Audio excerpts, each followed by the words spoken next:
Vou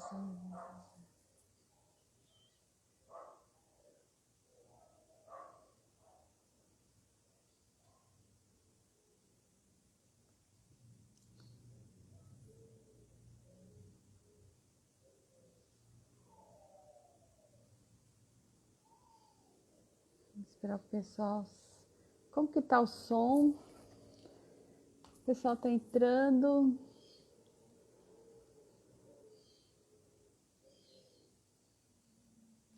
Dani, visualizei aqui você, Dani.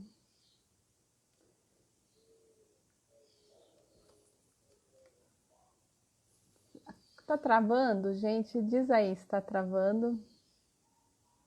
Dani, você tem que pedir para participar, você tem que solicitar para mim. Deixa eu ver se eu consigo fazer isso.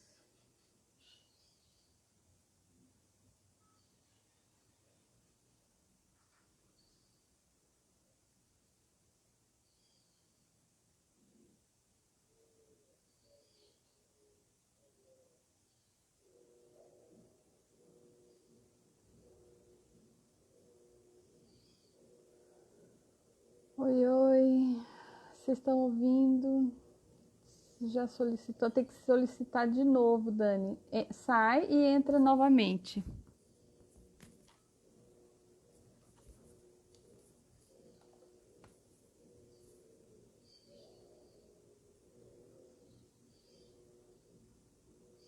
Está travando mesmo?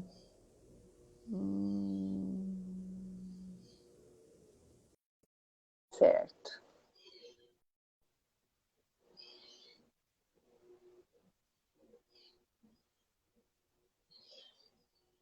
Dani.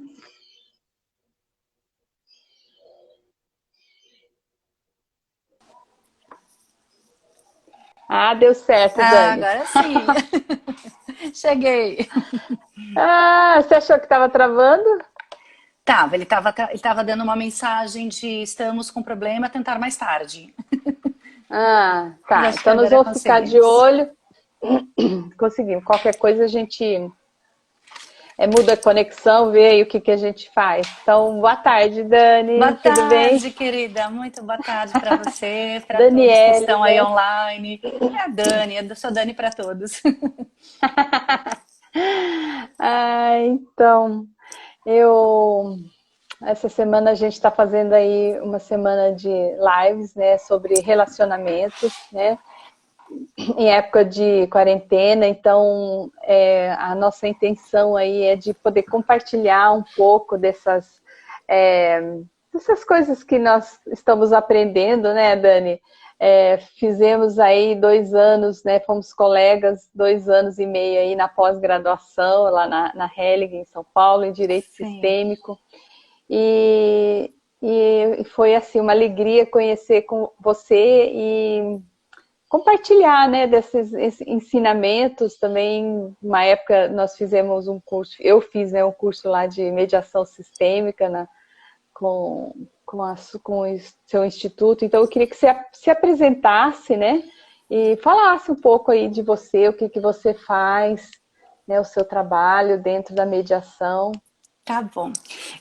Bom, boa tarde a todos novamente. É uma alegria estar aqui com vocês. Eu quero te agradecer muito, Janice, esse convite. Você é uma pessoa que eu gosto muito, guardo no coração. Desde o início do curso, realmente trilhamos esse caminho na turma 2, né? Fomos um pouquinho as precursoras, a segunda turma, né, de Direito Sistêmico aí do Brasil, da Hellinger Schule e da Inovare. E você é uma querida, uma querida. A gente teve uma conexão desde do início, então muito obrigada por participar. Eu estou acompanhando a live das meninas, das nossas colegas e todas estão dando um show, né? E eu fico muito feliz de estar aqui participando também. Espero contribuir aí com bate-papo a respeito dos MASCs, né? Dos meios adequados de solução de conflitos.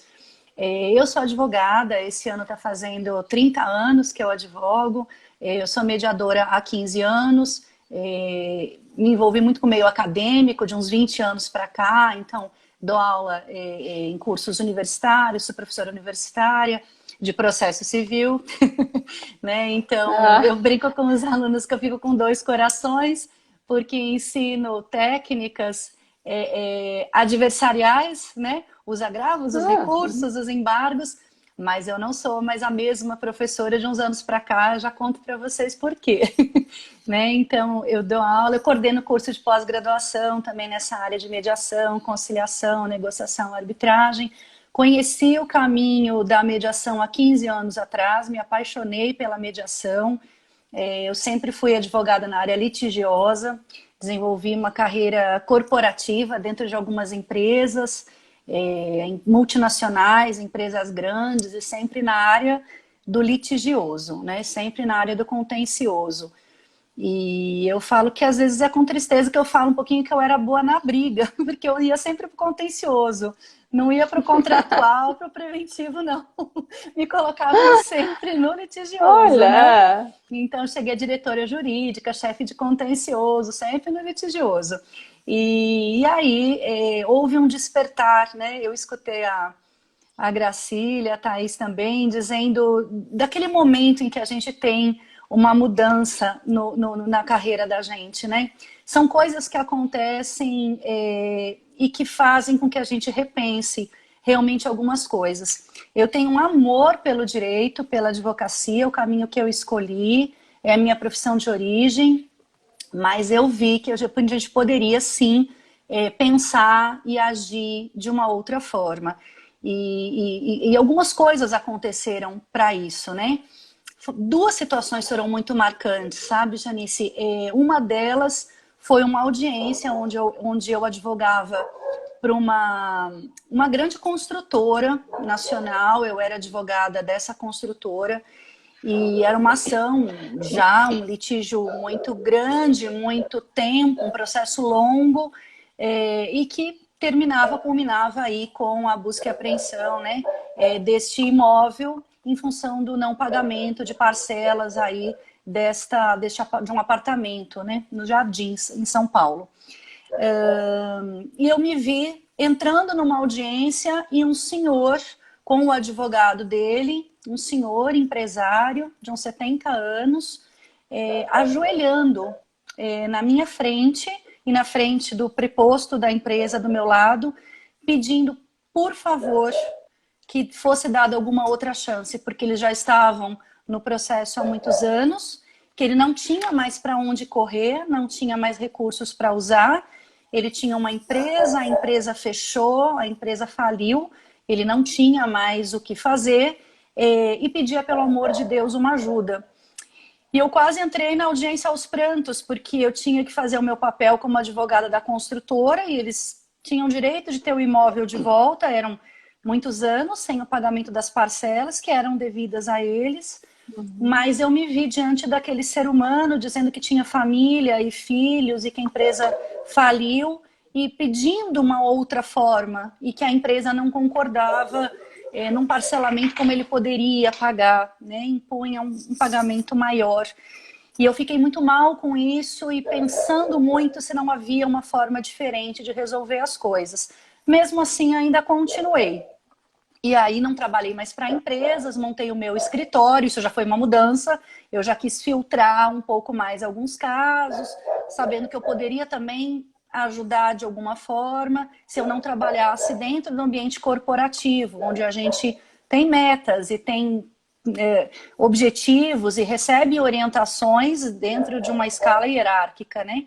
Então, montando o meu escritório, teve um outro fator que me fez repensar as coisas, que foi uma senhora num divórcio litigioso, também muito complexo, muito complicado, por anos a fio. Ela havia sido traída, né? O marido, depois de 30 e tantos anos de casado, ele acabou casando com uma moça bem mais jovem, e ela se sentia muito depressiva, muito triste, muito mal. E o processo judicial era para tentar fazer a partilha dos bens. Muitos bens fora, inclusive no exterior, contas no exterior, então bloqueios de conta, tentar achar com ofícios, né, ao Banco Central essas contas, inclusive lá fora. Depois de uns 7 anos, 8 anos, o processo finalizou, inclusive com todos os recursos aí que o ex-marido tinha direito, e ela chegou no meu escritório, eu dei a sentença procedente. ela havia ganho tudo que ela havia pedido, eu havia cumprido o meu papel de advogada. Mas essa senhora começou a chorar, e chorar muito, muito com aquela sentença na mão. E ela me olhou profundamente e disse: doutora, eu agradeço muito pelo seu trabalho, foi perfeito. Eu achava que esta folha de papel, que esta sentença fosse tirar a dor do meu coração. Eu realmente achei que esta sentença fosse diminuir toda a dor que eu sinto, mas eu percebo que não diminuiu nada. Eu estou diante de um acórdão, eu consegui tudo o que eu queria, a senhora conseguiu o que eu tinha lhe pedido, mas a dor continua e está cada vez maior. E saiu do meu escritório aos prantos com uma sentença totalmente procedente, um acórdão, para quem não sabe, a sentença de segunda instância, quer dizer, onde não tem mais como recorrer, e saiu aos prantos. E aí eu falei, não, tem que ter uma forma diferente, né, de fazer as coisas, porque será que a minha colaboração deve ser só dar sentenças procedentes ou fazer o meu melhor juridicamente, ou eu poderia colaborar para que tivesse a minha atuação como advogada, representando interesses em juízo, mas também que as pessoas não saíssem aos prantos do escritório, porque eu quero ajudar na dor, não só no direito, né? Eu quero ajudar com essa dor, eu quero olhar para isso e tentar fazer o meu melhor, me colocar a serviço, né? E aí eu descobri a mediação, me capacitei alguns anos atrás, montei uma empresa de capacitação que se chama IPMEC, né, Instituto Paulista de Mediação e Cursos, que é uma empresa que capacita novos mediadores e conciliadores, porque quando eu descobri o caminho da mediação, eu queria que todo mundo descobrisse. Eu queria que o curso, né, que fosse feito, eu fosse oferecer para os meus alunos aquilo que eu tinha visto. Então, eu quis montar um curso com uma qualidade boa, tanto que eu chamei todos os professores que me capacitaram. Então, a capacitação que eu fiz de excelente qualidade, eu quis com os mesmos professores e outros que eu fui chamando ao longo dos anos, né? E a empresa já tem alguns anos e também oferece outros cursos na área de mediação, em área de facilitação de justiça restaurativa, que a gente vai falar um pouquinho hoje sobre isso. E aí eu descobri o caminho dos MASCs, não só da mediação, né? Da conciliação, da negociação, as práticas colaborativas, a justiça restaurativa, e a constelação veio como a cereja do bolo, né?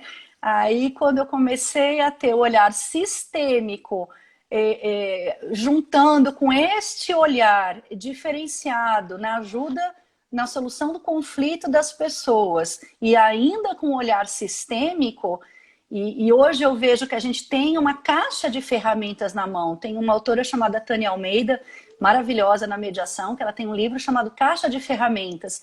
É assim que eu vejo que hoje a gente tem uma caixa de ferramentas para utilizar a ferramenta adequada, inclusive várias delas juntas. E aí, por isso que eu tive o prazer de ter você, por exemplo, como aluna lá no IPMEC, no curso de mediação sistêmica, né? Que é um curso com o olhar do mediador apurado, o olhar mais apurado do mediador para olhar questões sistêmicas dentro das mediações. E aí a gente junta a mediação com o direito sistêmico e a justiça restaurativa, a gente junta a mediação com a área criminal e práticas colaborativas, a gente faz divórcios com renúncia à litigiosidade, e aí a gente tem todas as ferramentas dentro de uma cultura de paz, onde a gente busca a pacificação social de verdade. E aí a minha trajetória não parou, né? E dentro não só da mediação como dos MASCs, embora a minha grande paixão seja a mediação e as constelações. Estas estão aqui no coração e na alma, né? E hoje eu faço uma advocacia colaborativa e sistêmica, uma mediação sistêmica, sou facilitadora de justiça restaurativa, capacitada em práticas colaborativas, né? Estou finalizando um doutorado internacional nessa área de mediação familiar. Me envolvi no final do doutorado, agora num mestrado, na área de comunicação não violenta, porque senti uma necessidade de pesquisar a fundo esta ferramenta chamada CNV, a comunicação não violenta. Então, estou desenvolvendo uma pesquisa dentro de uma faculdade de comunicação, dentro de um mestrado nessa área, né? E depois que a gente finalizou a nossa pós de direito sistêmico, eu me envolvi na turma da formação da Hellinger, e nós já estamos no 14º módulo. Acabaria agora em agosto, agora a gente não sabe como vai ficar, provavelmente vai se estender um pouquinho, né? Então, esse foi o meu caminho aí dentro dos MASCs, né?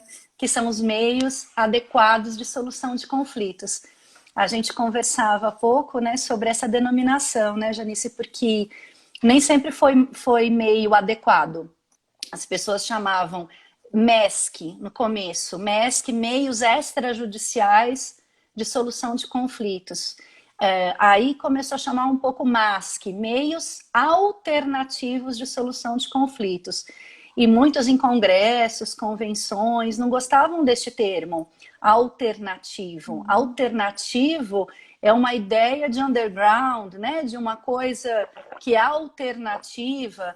Então, passou a ser método, né, adequado de solução de conflito. Normalmente é falado método adequado de solução de conflitos ou meios adequados de solução de conflitos, e por isso a gente teve essas denominações diferentes, né? Que são técnicas não adversariais, né? Na verdade são meios ou métodos, ou de autocomposição, ou de heterocomposição, no caso da arbitragem, por exemplo, onde a gente tem um terceiro ainda que decide a questão, então a gente chama isso um meio de heterocomposição, enquanto que os meios de autocomposição são mediação, a conciliação, né? A negociação. Então a gente tem aí, a gente tem sempre, por muito tempo, uma cultura do litígio, que hoje é substituída totalmente até por políticas públicas de incentivo a estas soluções que o A, né, que era alternativo, que já foi E de extrajudicial, virou meio adequado. É a forma adequada da gente resolver os nossos conflitos, com diálogo, com restabelecimento das relações, com conexões empáticas, né, com uma comunicação não violenta, e aí com a utilização de todas as técnicas, ferramentas para boa comunicação e principalmente para restabelecimento e manutenção das relações humanas, que é o que a gente está precisando tanto, né, Janice? E esse é um momento, inclusive, atual, muito propício para isso, muito propício, porque a gente vivendo essa pandemia, onde as pessoas estão mais voltadas para dentro de si mesmas, no sentido de olhar, repensar, ter um novo olhar, priorizar o que realmente vale a pena. Dentro dessa nova perspectiva, as conexões empáticas, elas são mais favorecidas. Então, tá mais fácil olhar o ser humano. Nós todos estamos em quarentena, estamos pensando uns nos outros. Então, nada mais adequado para um MASC, para um meio adequado de solução de conflito, do que ter esse olhar um para o outro. Nós não estamos em casa só pensando em nós mesmos, estamos pensando uns nos outros. E essa conexão, essa empatia, que é olhar para o outro, com o olhar do outro, no lugar do outro, com o pensamento, com as dificuldades, com as crenças do outro, isso é a verdadeira conexão empática que esses MASCs propõem, né? De um modo geral. Então... Ô, Tani, é muito legal falar com você. Você é uma professora, eu estou vendo que realmente é uma professora ali, é uma verdadeira aula. Muito bom. Parabéns por trazer tanta informação, né? Eu acho que as pessoas hoje em dia, muitos talvez nem saibam que a gente tem esses meios, né? E como que você acha? Isso caminha tudo junto? Por exemplo, a advocacia, né? O advogado, ou no judiciário, o juiz, com essa abordagem sistêmica. Eu falo assim, nessa parte, no sentido que ela é muito nova ainda, né? A constelação familiar, né? E isso caminha junto com a mediação, conciliação, arbitragem. O que você acha? Olha, Janice, eu acho que cada coisa teve o seu momento, o seu caminhar, E eu acredito sim numa uniformidade, numa harmonia de ferramentas na solução dos conflitos, na solução pacífica e não adversarial dos conflitos, né? A gente teve, uma das primeiras coisas que a gente teve no país foi a arbitragem, né? A gente tem arbitragem já numa legislação bastante antiga. A gente tem arbitragem, que é a Lei 9.307, lá de 1996. Então, em 96, a arbitragem surgiu no país. Ainda é uma forma heterogênea, ou seja, ainda existe um terceiro que julga, né? Quem é o árbitro? É um terceiro que tem uma especialidade, uma expertise em algum assunto, em algum tema. Ele é de confiança de ambas as partes e ele julga. Né? E o que ele profere é uma sentença, que se chama sentença arbitral. Né? E como uma sentença, um procedimento arbitral, é um procedimento muito parecido com o processo civil. Né? As partes são ouvidas, existem depoimentos, existem provas, pode até haver uma perícia. Então, era um caminho alternativo, como se falava antigamente, fora da jurisdição, né? Fora do poder jurisdicional do Estado, com poder de decisão por um terceiro. Então, isso começou lá em 96. A gente depois, muito tempo depois, a gente teve agora, muito mais recente, a lei de mediação, né? Que é uma lei de 2016, né? Que foi feita em junho de 2016, entrou em vigor no final do ano de 2016. A gente teve o Código de Processo Civil, que também fala da mediação e fala também de todos os meios aí adequados de conflitos, e também em 2016. Então, 2016 foi um ano muito forte para os MASCs, porque a gente teve a lei de mediação e a gente teve o Código de Processo. Embora o Código de Processo tenha sido feito em 2015, mas ele entrou em vigor mesmo só um ano depois, né, em 2016. Mas a gente teve a lei de mediação também. E aí a gente tem o Conselho Nacional de Justiça também, mais ou menos numa sequência, instituindo a justiça restaurativa, né? E aí a gente tem de uns anos para cá as práticas colaborativas, que se der tempo explicar um pouquinho, conceituar um pouquinho para cada um entender. Claro que a gente ficaria aqui muito tempo falando desses MASCs, né? Mas só para todo mundo entender um pouquinho a diferença de um e outro. E a gente tem o direito sistêmico, as práticas colaborativas, a gente tem oficinas de parentalidade, que eu, Daniele, considero um MASC. Oficinas de parentalidade é um projeto de uma colega nossa lá da T1, né, do Direito Sistêmico da Helling e da Inovari, que é a doutora Vanessa Alfiero, querida colega, juíza de São Vicente. Ela instituiu o projeto das oficinas de parentalidade no Brasil. Então, eu considero um MASC hoje em dia também, eu considero. Então, a gente teve um caminho onde cada coisa teve a sua vez, a sua legislação ou a sua resolução dentro do CNJ. O direito sistêmico ainda não existe uma legislação, você sabe, no Brasil não existe nada regulamentando ainda, mas a gente já vê um movimento muito grande de aceitação em vários setores, envolvendo o Poder Judiciário e outros órgãos. Então, existem oficinas sistêmicas promovidas pelo Ministério Público, o nosso querido Dr. Sami Storch, né, que é um juiz da Bahia que instituiu e trouxe essa denominação do direito sistêmico aplicado dentro do judiciário, com constelações de processos, de casos dele, né? Então, a gente vê a Defensoria Pública, os procuradores, a gente vê a OAB, né? A gente está em comissões, né? Você preside uma comissão de direito sistêmico na tua região, eu presido, né? Estamos como presidentes estou como presidente de comissão aqui da 108, subseção também da região de Cotia, de mediação e direito sistêmico também. Então, a gente vê essa advocacia, esse olhar da advocacia aumentar também para, né, ampliar cada vez mais esse olhar sistêmico. Então, eu acredito que seja uma grande colcha, né, de retalhos ondulados entre si,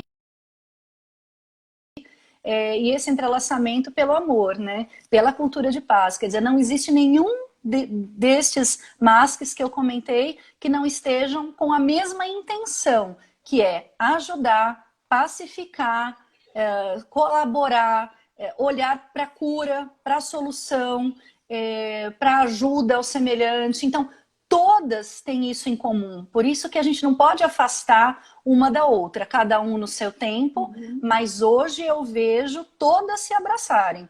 E aí, como eu falei no começo, a gente vê as áreas se entrelaçarem e fala da mediação com olhar sistêmico e fala de práticas colaborativas, que é, né, o advogado, o psicólogo, é uma equipe multidisciplinar para resolver conflitos, principalmente na área de família, né? Então, eu acredito que andem juntas, cada um com seu momento, e o direito sistêmico fundamental, porque ele cabe em todas elas, né? O olhar sistêmico a gente tem na vida, o tempo todo, não é na nossa profissão, não é no MASC, é o olhar para a vida, para tudo, né? Então, eu acho que tudo fala, tudo conversa entre si, são diálogos entre eles mesmos, né? Dani, ai, nossa, gratidão por ensinar tanta coisa pra gente aqui, de gente... na verdade, eu já vinha também numa advocacia fora, né, dessa parte adversarial, né, já sempre tentando, mas eu não sabia direito o que é que eu estava fazendo, mas intuitivamente já sempre procurando aquela conciliação, aquela paz, olha, sempre tentando outras formas, né, e quando eu conheci o Sami, né, ouvindo ele falar e já do direito sistêmico, então foi algo assim muito forte, eu acho que na advocacia, porque eu acho que de repente você pode falar de amor, né? De amor, de você olhar o outro, ver o que está excluído, aonde que está o maior emaranhado da situação, né? E a constelação não excluindo tudo, o MASC, né, tudo isso que você está falando, mas é algo que você trabalha para olhar o que está oculto, né? E a constelação, ela traz essa possibilidade da gente... Então, eu acho que assim, agrega a tudo e a todos nesse momento, né? Que a gente também está passando, né? Eu acho que, às vezes, as pessoas podem estar desiludidas com o judiciário, né? Eu vi hoje que as audiências estão sendo realizadas, ou vão ser realizadas, pelo menos aqui na Justiça do Trabalho, virtualmente. Então, o judiciário está se esforçando também para atender o cidadão de uma forma ou de outra, mas eu acho que agora, mais do que nunca, a gente vai precisar desses meios, né, dessas tentativas, deu certo, não deu, vai na conciliação, vai na mediação, com a arbitragem, com o psicólogo, com a constelação, né, para a gente deixar as coisas mais leves, né, porque senão vira uma batalha, né, e o judiciário não está conseguindo mais, por mais que ele está se automatizando, né, de uma forma ou de outra, mas como que fica o ser humano daí, né? Então eu acho que a gente consegue olhar mais o ser humano, não é, Daniele? Sem dúvida, Janice, esse olhar, e eu falo muito assim em aulas, em bate-papos, a gente... É muito importante que se respeite o lugar de cada um e que se espere o que cada um pode dar dentro do seu lugar, né? E isso a gente tem esse olhar sistêmico, né? Do lugar de cada um. Então, a função do juiz é julgar, claro, né? Então a gente fala de jurisdição, a função jurisdicional do Estado, né? Então, se a gente for lá parar lá para lembrar o que é jurisdição, né? Poder, dever do Estado, né? De dizer o direito, aplicando a lei ao caso concreto a fim de pacificar com o processo, né? A fim de finalizar o processo. Então, poder, dever de dizer o direito não está lá na função jurisdicional do juiz ouvir, fazer sessões individuais e privadas com as partes, tentar solucionar o conflito, fazer redesignações de sessão. A mediação, ela é uma ferramenta, inclusive nos cursos do IPMEC, eu já tive muitos juízes, né? Desembargadores, promotores, e é muito bacana ver isso, porque embora não possam trabalhar como mediadores, nem públicos, nem privados, mas estão querendo ter esse olhar, estão querendo ver o que é a teoria do conflito, o que é a comunicação não violenta, o que são técnicas comunicacionais, né? O que são técnicas negociais, como olhar o conflito de uma forma diferente, mas cada um do seu lugar. Agora, a gente vê o judiciário de uns tempos para cá, e isso começou, de certa forma, lá para trás, com a resolução 125 de 10 do Conselho Nacional de Justiça, que promoveu uma política adequada de solução de conflitos. Então, essas políticas públicas voltadas para pacificação é atribuir uma função ao judiciário e a outros órgãos também, quer dizer, o CNJ e o próprio Código de Processo falam que juiz, promotor, advogado, procurador, defensor, todos nós devemos estimular, né, os métodos adequados de solução de conflitos. Não é um poder, esse é um dever, né? Todos nós devemos estimular que as partes busquem caminhos adequados para a solução dos seus conflitos. E cada um do seu lugar. Então, se o juiz é muito importante com que tenha um olhar para o indivíduo, para o sujeito, mas a função dele é julgar. Se as partes não conseguirem resolver o seu conflito, infelizmente, e eu falo infelizmente porque pode ser que alguns juízes falem, puxa, como eu gostaria que nessa guarda aqui dessa criança não tivesse que eu decidir quem é melhor para ficar. Como eu gostaria de não ter que definir quais são os elementos adequados para esses dois filhos. Como eu gostaria que eles tivessem decidido o que é melhor para os filhos deles, mas não conseguiram, então eu vou ter que julgar. Então a função jurisdicional, por isso que é um poder-dever, ele não só pode como deve. Se chegou até um momento final, vai ter que julgar. Mas cada um do seu lugar, cada um, né, da sua função. E hoje a gente vê o judiciário estimulando esses métodos. Então, por exemplo, dentro da mediação, né, e já diferenciando um pouquinho a mediação e a conciliação, a negociação e a arbitragem, né? Tentar falar um pouquinho aí desses 4 máscaras que as pessoas confundem muito um pouquinho um com o outro e perguntam muito qual é a diferença de um e outro, né? Então, a mediação, existe a participação de um terceiro imparcial, né, capacitado, né, que se chama mediador, para colaborar com as partes através de técnicas e ferramentas adequadas para que aquele diálogo seja restabelecido. Houve um momento de conflito em que esse diálogo entre as partes foi rompido, né? E o mediador colabora para restabelecer, para fazer aquele fio condutor novamente de um fio que foi rompido com uma relação conflituosa, né, entre partes litigantes. Então, o mediador, ele busca, com ferramentas e técnicas adequadas, colaborar nesse restabelecimento desta relação. Ele não dá palpites, ele não aconselha, ele não tem poder, muito menos de julgamento, ele não aponta caminhos, porque o mediador ele está com um olhar voltado para a solução do conflito. E se ele indicar qualquer sugestão, as partes não fariam uma composição por conta própria, e sim por sugestão do mediador. Se mais para frente não cumprirem, vão falar, não é o que eu queria, é o que o mediador me sugeriu, por isso que não deu certo, né? Então a mediação não tem aconselhamento, direcionamento, e sim uma técnica com imparcialidade. Agora, na conciliação, e normalmente na mediação são relações duradouras, não são relações efêmeras, são relações com sentimentos, onde muitas vezes tem mágoas, né? Muitos sentimentos. Então, normalmente relações na área de direito de família, né? Então, existe uma relação duradoura e aí cabe a mediação. A conciliação já é mais voltada para casos cíveis, cobrança, condomínio, consumidor. São relações efêmeras, né? Não são relações duradouras. Muitas vezes, os conflitos são pontuais. As partes nunca mais vão se ver, né? Então, é um grande estabelecimento comercial que vende um televisor para o consumidor não recebeu a TV e o estabelecimento não recebeu a sua parcela. não existe uma mágoa, um relacionamento duradouro, constante.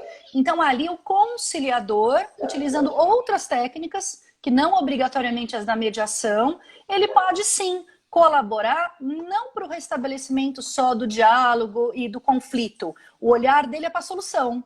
Então, as partes, o que o consumidor quer? A televisão. O que o estabelecimento quer? Receber o dinheiro, né? Talvez nunca mais se vejam. Então, neste caso, sim, o que a legislação fala? Que na conciliação poderia, não que deveria, aí é a escolha de cada um, né? Que na conciliação o conciliador pode sugerir, né? Você pode entregar a televisão em 40 dias, você pode pagar o que você está devendo em 2 parcelas, 3 parcelas. Por quê? Porque ali não é só a solução do conflito, é a questão pontual que precisa ser resolvida, né?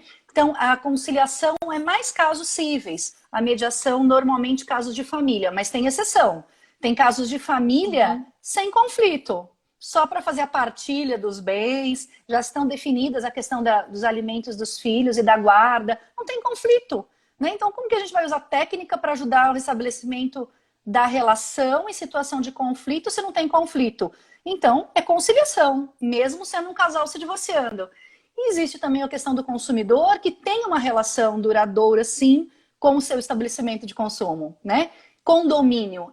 Muitas vezes os vizinhos de um condomínio se veem muito mais do que alguns familiares. Então, às vezes, as relações cíveis são passíveis de uma mediação, né? E as mediações, e os casos de família, muitas vezes são conciliações. Então, existem vários parâmetros para a gente avaliar, né? A chave principal é se tem sentimento, né? Se tem sentimento, se tem mágoa, se tem dor, é a mediação. Se é uma questão pontual, normalmente só financeira, né? A questão é a conciliação. Já Agora, ambos são terceiros imparciais, mediador e conciliador. E os cursos, eles capacitam as pessoas para ambos, tanto para mediação quanto para conciliação, né? E existe a mediação e a conciliação pública, que é feita dentro dos Sejusques, Centros Judiciários de Solução de Conflitos, dentro dos fóruns, e a mediação privada, que o mediador e o conciliador pode montar um escritório, pode montar uma empresa, ou pode montar uma câmara de mediação. Esse é o caminho privado, né? No âmbito extrajudicial. Negociação. As partes não têm não é nem interesse, elas não têm necessidade de ter um terceiro imparcial com técnicas para restabelecimento da relação. Eles têm necessidade de um negociador. Uma pessoa, a gente usa uma expressão chamada Batna e Watna, quer dizer, a best alternativa, a melhor alternativa se a pessoa não fizer uma composição, e a pior. O que pior pode te acontecer se você não fizer uma composição com ele? E o melhor, o que melhor pode acontecer? O negociador, ele faz estudos, ele faz gráficos, ele faz estudos e ele coloca para as partes. Se você não fizer um acordo, você tem isso a perder e isso a ganhar. Se você, por outro lado, também não fizer, você ganha e perde. E ele atua como um negociador. É diferente totalmente da mediação e da conciliação, né? E todos eles são meios autocompositivos. E a arbitragem? A arbitragem já é um meio heterocompositivo, né? Um terceiro, chamado árbitro, julga, decide, como eu falei agora há pouco, com procedimento arbitral, sentença arbitral, testemunhas, depoimentos, provas. É um juiz não togado, né? É uma pessoa que julga. Ainda é um terceiro definindo o que é melhor para a gente, né? Muito bacana a arbitragem, porém não é um método onde as pessoas chegam a uma composição por si mesmas. Não existe autonomia da vontade das partes, existe um julgamento ainda por um terceiro chamado, não mais juiz, mas chamado árbitro, né? E isso tem força de sentença, como uma sentença de um juiz togado. Então, essa é a diferença da mediação, da conciliação, da negociação e da arbitragem. Aí a gente tem as práticas colaborativas, que poucos conhecem, né? É uma coisa muito interessante, foi desenvolvida por um advogado norte-americano que viu, na verdade, que aquilo que eu comentei no começo, né? Que a folha de sentença não traz alegria. Pode ser a melhor sentença do mundo, mas ela não traz felicidade, né? E que as pessoas saem chorando, às vezes, do escritório com uma sentença maravilhosa. E ele percebeu isso e falou, tem um outro jeito de advogar. E aí uma outra psicóloga, Peg Thompson, ela falou, podemos fazer uma equipe multidisciplinar aí para olhar para um conflito e criar umas práticas colaborativas nos Estados Unidos. Isso existe no Brasil. Eu me capacitei alguns anos atrás como advogada colaborativa. Então, o que são as práticas? É uma equipe multidisciplinar composta por advogados, aí já não é mais terceiro, imparcial, são advogados, mas são advogados colaborativos. E os advogados, então, por exemplo, um divórcio colaborativo, a esposa tem um advogado seu, colaborativo, capacitado em práticas colaborativas, o marido também tem um advogado colaborativo, capacitado, e existem os psicólogos das crianças, são né? Então, é uma coisa maravilhosa, porque as crianças no divórcio são ouvidas, elas têm voz. Então, elas não falam perante todos, elas falam com os psicólogos levam para as reuniões com os advogados, com as partes, aquilo que as crianças estão sofrendo, sentindo, percebendo daquele divórcio, né? E existem os coaches, então a mulher e o homem também têm seus psicólogos, os seus coaches. E tem um outro coach financeiro, que pode ser um economista, um contador. Então veja, equipe multidisciplinar, advogado com advogado colaborativo de um lado e de outro, psicólogo de um lado e outro, psicólogo das crianças e um coach financeiro. Montam uma equipe multidisciplinar, práticas colaborativas. E o que é o bacana desse procedimento, né? Existe uma renúncia à litigiosidade. Então, não existe aquela questão de, olha, se não fizer um acordo, eu vou acabar entrando com um processo. Não, não vai, porque você fez uma renúncia à litigiosidade. Então, ou vamos resolver amigavelmente, ou vamos resolver amigavelmente, porque nós renunciamos à litigiosidade enquanto aquele procedimento durar. Se extinguir e não der certo, aí as partes podem ir, né? Então, é uma equipe e isso chama práticas colaborativas. Existem cursos também específicos para capacitar pessoas, né? Como da mediação, também existem a capacitação. A gente tem a justiça restaurativa. A justiça restaurativa, ela começou com uma ideia de dar voz à vítima, né?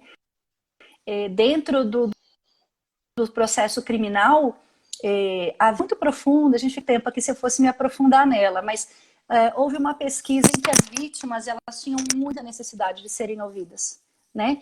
Elas não queriam só a punição, elas não queriam a condenação, elas não queriam a justiça, elas queriam ser ouvidas, elas queriam falar da sua dor.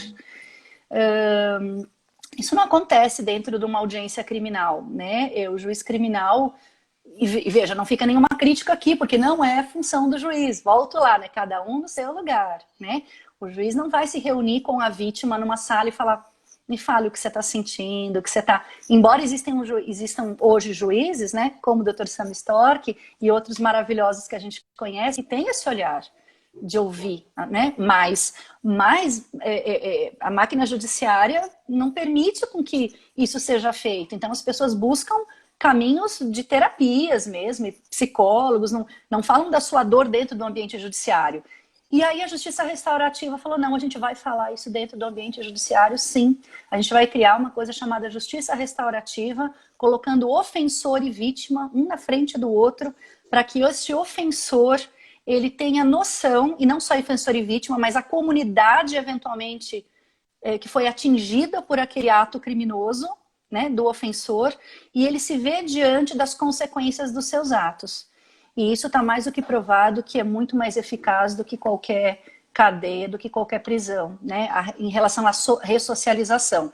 Agora, é super importante falar, porque muita gente confunde isso, sabe, Janice? Que a justiça restaurativa, ela não substitui a pena, ela não substitui a eventual condenação, não é substitutivo, ela é uma coisa a mais, ela visa a ressocialização e principalmente dar voz à vítima, né? Então a vítima fica diante do seu ofensor, fala, ouve, analisa, o ofensor escuta, a comunidade que foi atingida por aquilo, às vezes os pais da vítima, né?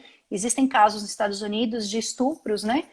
Onde a moça, a pessoa, a mulher estuprada, ela fica diante do seu ofensor e muitas vezes o marido da vítima junto, os filhos da vítima juntos. Aquela família inteira foi atingida, não é só a vítima. Todos foram atingidos com aquele ato criminoso. E existe, então, essa voz à vítima e este olhar do ofensor com as consequências dos seus atos, né? E às vezes, quando a comunidade participa, faziam círculos. E aí começou a chamar círculo de paz, círculo restaurativo. Isso foi levado para as escolas também. Então, hoje a gente vê mediação escolar, é círculo de paz, círculo restaurativo, onde as crianças falam, se comunicam, tem o bastão da fala, onde uma passa para outra para poder ser ouvida e ter o seu momento de falar e de ouvir, numa escuta ativa, né? Então é um projeto muito bacana, é o judiciário querendo dar voz à vítima. E hoje a justiça restaurativa também, quem que pode ser facilitador? Também existem cursos, né? No caso do IPMEC, a gente também tem cursos para ser facilitador de justiça restaurativa, facilitador de círculos da paz, né? Círculos de paz. A gente tem o direito sistêmico, que a gente está falando aqui, né, desde o começo da semana. A gente tem as constelações aplicadas ao judiciário e as constelações aplicadas nos mais diferentes âmbitos hoje, né? O olhar sistêmico, quer dizer, a aplicação das leis sistêmicas, das ordens do amor, né? Entendimento das ordens sistêmicas, das ordens da ajuda. Então, a gente tem hoje o caminho das constelações atuando no judiciário em vários setores da sociedade, né? E eu vejo o direito sistêmico como MASC, eu vejo como meio adequado de solução de conflitos, né? Talvez o mais importante, um dos mais importantes deles, porque é ele que, na verdade, talvez seja o grande regente, né? É o que dá força para todos os outros, né? Então, estamos aí. E a gente tem as oficinas também de parentalidade que eu falei no começo, que eu considero MASC, né? Que são vídeos educativos e preventivos para pais em processo de divórcio, né? Onde as crianças também passam por vídeos e por palestras e oficinas. Elas são preventivas e elas acontecem também dentro dos processos de divórcio, como forma de restabelecer o diálogo. Se lida muito com a questão da alienação parental nas oficinas de parentalidade. Eu considero as oficinas um MASC também. Então, falei um pouquinho rapidinho, mas eu espero ter diferenciado um pouquinho uma da outra. Daniele, compreender a todas. Uma verdadeira aula, mas nós já chegamos no final e nós estamos assim, uns 5 minutinhos, porque senão a live cai. Então, eu vou te dar um tempinho rápido para você fazer suas considerações finais. Olha, novamente queria agradecer estar aqui. O tempo voou, é muito rápido, né? Voou, viu? E esse bate-papo é tão gostoso. E não é aula, não é bate-papo, imagina. É um prazer estar aqui, uma alegria muito grande, gratidão por ter me convidado. Você é uma pessoa incrível e eu faço questão de ter do meu lado sempre, nessa caminhada nossa, né? E é isso, espero ter deixado aqui uma mensagem que existem sim métodos adequados, a gente não fala mais de alternativa nem extrajudicial, são os métodos adequados, a gente precisa se comunicar melhor, as pessoas perderam a capacidade de dialogar, as pessoas batem no carro uma das outras e já saem do carro tirando foto e pegando testemunho em volta, né? Os vizinhos brigam por causa de latido de cachorro e existem brigas enormes por causa do cachorro. Então, não sabe, a gente perdeu a capacidade de dialogar, de ouvir, né? A comunicação não violenta é tão bacana, né? A gente observa alguma coisa, a gente fala de um sentimento, uma necessidade, de repente a gente bate um papo esse um dia sobre CNV, comunicação não violenta, que é uma técnica. Vamos fazer outra, dividir. Né? Então, mas é isso. Vamos dividir essa live. Tá. Dividir, né? Mas o que eu quero deixar é uma contribuição aqui para a gente pensar em novos caminhos, em a gente ver que a gente precisa sim restabelecer as nossas relações, o ser humano não vive sozinho, a gente precisa ter empatia com o outro, colocar-se no lugar do outro, mas com a visão do outro, com o sentimento do outro, com as crenças do outro, com as limitações do outro. Isso é verdade. A gente precisa conversar mais, a gente precisa falar mais, a gente precisa se olhar mais. E eu acho que esses MASCs nos ajudam um pouco a tudo isso. Essa é a necessidade do nosso planeta, ainda mais agora, né? Eu espero ter contribuído um pouquinho para essa E vou mensagem. tirar uma cartinha para nós, para você, para nosso Que encontro. bacana. Eu sigo para a vida com alegria. Perfeito. Seguimos, né? Eu acho que é isso Seguimos. aí. Acho que a gente fez uma contribuição pequena. Gratidão, Dani. Eu vou Obrigada. finalizar mesmo para a gente não passar do tempo. Essa aula vai ficar salva, tá? Ela vai ficar 24 horas lá no Stores. Então, vocês podem assistir, compartilhem.